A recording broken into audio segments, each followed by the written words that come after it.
Character Brown by Helen Carter of Kirraville, 2500. Narrated by Janine Penfold. There were 3 Tony Browns in the Midwestern town I grew up in. Woody Brown, an elderly sawmill manager, Farmer Brown, a rancher famous for his Belmont red beef cattle, and Character Brown. That's me. I always wondered if I'd been the only Tony Brown in town, whether I'd have earned a nickname or I'd just be unadorned. I should state up front that we 3 were not related, not even distantly. It seems that Brown is a pretty common surname, and well, Tony is a popular name, even for a girl. My mum was playing a Tony Lamond record on our ancient stereo in the lounge room when I made myself known, a little earlier than expected. Mum swears that when I was born, my crying was in perfect unison with Tony's rendition of Ain't Misbehavin'. Dad was meant to register me as Tony, T-O-N-I, Brown, but he misspelt it, and it stuck. Teachers kept trying to correct it to Tony, T-O-N-I, and some kids thought it funny that I had a boy's name. In the end, I became stubborn about not changing it, and so I became Character Brown. You're such a strange character, Miss Brown. I discovered pretty early on I wasn't going to be a singer, even though I was sort of named after one. My 4th class teacher tapped me on the shoulder and suggested I just mouth the words to "Oh, What a Beautiful Morning" when we were practicing for the upcoming school concert. She applauded my enthusiasm and said I should save my voice for public speaking, rounding up cows, or maybe sheepdog trials. I also gave sewing a go in the first year of high school, but somehow used the wrong stitch, and, embarrassingly, the shorts I made fell apart at their first wearing.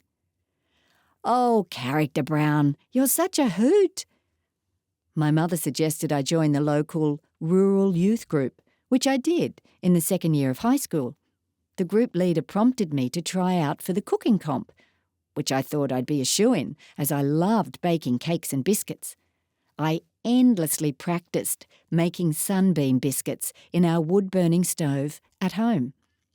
Unfortunately, the school hall where the competition was held had electric ovens. I, unwittingly, put the tray in the warming oven to cook, ending up with half-baked biscuits. Always different, Character Brown. How about our annual public speaking competition? You've got a robust voice. Held in the reception hall of a local historical restaurant, the competition involved giving a prepared talk on the topic of self-sufficiency, then responding to an impromptu subject pulled out of a hat. There were 5 other competitors on the day, and I was on last. The hall was packed with townsfolk, mainly because of the free afternoon tea, and there wasn't much else to do on a Saturday afternoon. 3 judges sat at the front, 2 school teachers and the local mayor. They looked on encouragingly as we each stepped forward, but by the time the 4th speaker took the stage, their smiles were fixed and they were stifling yawns.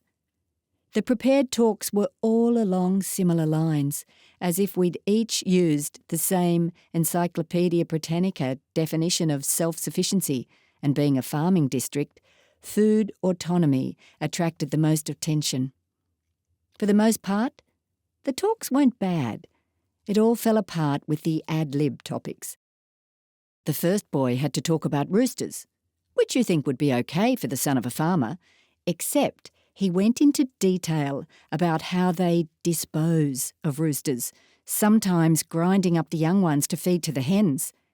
The city-bred school teachers looked ill. The second topic out of the hat was pig farming. Unfortunately, the young girl was the daughter of a local constable. The audience couldn't stop hooting and hollering. She went off the stage in tears.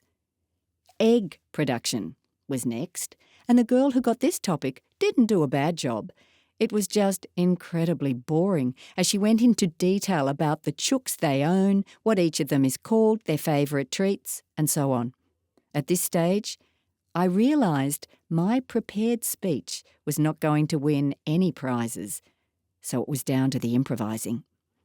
The fifth speaker was impeccable. She had the audience mesmerised, and at the end she curtsied to the judges, who seemed to want to curtsy back at her. Their faces were beaming. Damn.